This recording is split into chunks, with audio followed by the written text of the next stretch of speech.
Sintaktik təhlildə birinci cümlənin xəbəri göstərilir, xəbəri tapılır. Bax, bu verilən cümlədə Hüseyin, mən səni Ağa Məhəmməd Şaha oxşatmıram.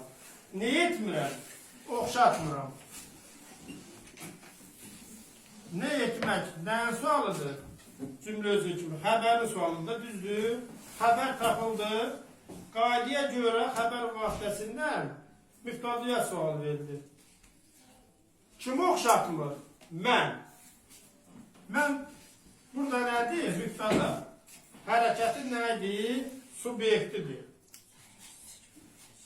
Sonra qaydaya oxunaraq xəbərə aid cümlə özürləri tapılır. Kimi oxşatmıram? Ağa Məhəmməd Şaha. Deyə bilərsiniz ki, burada Ağa Məhəmməd və Şah sözü niyə götürülmədi, bir yerdə götürülsün. Çünki Ağa Məhəmməd Şah nədir? Mürəkkəb addır. Mürəkkəb ad cümləni bir izli kimi götürülür.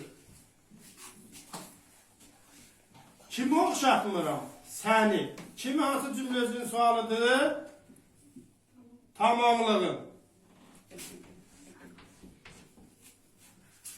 Hüseyin sözü gördünüz ki, təhlil olunmadı. Niyə? Kim deyə bilər? Niyə?